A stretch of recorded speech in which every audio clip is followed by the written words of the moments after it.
Sorry Prachi, I am so sorry.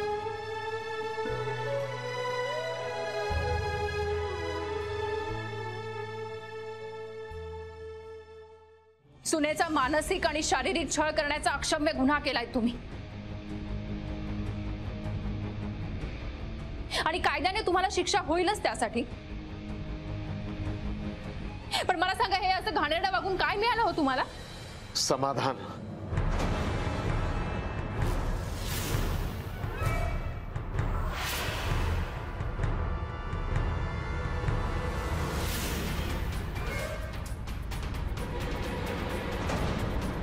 सुडाचं समाधान. सूड? कसला सूड? हिने काय बिघडवलं होतं तुमचं? हिने नाही, हिच्या बापानं बिघडवलंय माझं.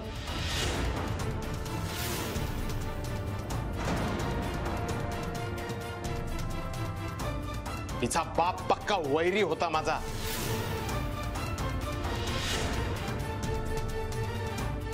आणि त्याची ही मुलगी मला सून म्हणून नको होती.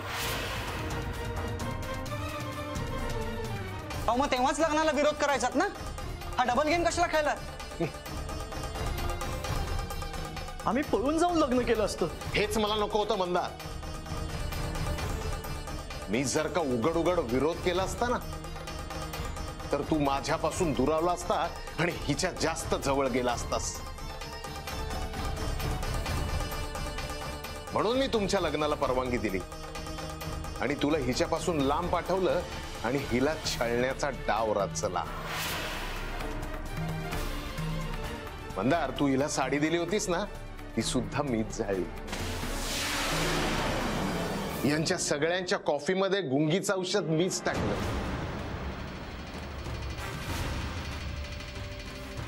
डेक्टाफोन पॉज केला. त्याच्यानंतर प्राचीचे हातपाय बांधून तिला कपाटात कोंडून ठेवलं. पुन्हा डेक्टाफोन ऑन केला. कॉफी पिऊन झोपलो.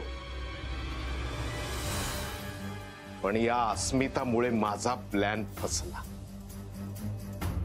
पण तुम्हीच मॅडमना बोलवलं होतं ना? हो, कारण माझा नाईलाज होता. मला कळलं होतं की प्राची अस्मिताबद्दल चौकशी करते. मग मी विचार केला की हिना अस्मिताकडे जाण्याच्या आधी मीच गेलो तर, म्हणजे माझ्याबद्दल संशयच येणार. सूड भावनेने वागणाऱ्यांचं कधीच चांगलं होत नाही काका. आणि हा सूड का, कशासाठी? तर फक्त ही तुमच्या शत्रूची मुलगी आहे म्हणून. प्राची, आता आपण इथे राहायचं नाही. आपण भाड्याच्या खोलीत राहू, झोपडपट्टीत राहू. पण या माणसाची सावली आता मी तुझ्यावरती पडू देणार नाही. अरे पण मंदार, प्लीज बाबा, प्लीज. आता मला तुमचं काही ऐकायचं नाहीये.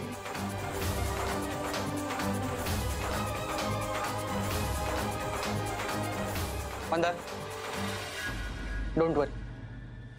मी बोललोय राजेश्वरांशी. ते तुला गाईड करायला आणि सपोर्ट करायला तयार आहे.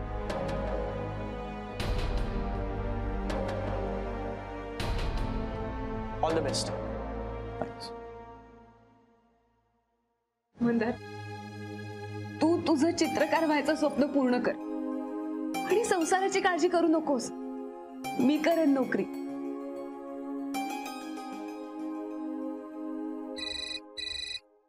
Excuse me. हॅलो. थँक्स अस्मिता मॅम. आज तुमच्यामुळे आणि तुमच्या या टीममुळे माझा गैरसमज दूर झाला. नाहीतर मी माझा संसारच गमावून बसलो असतो.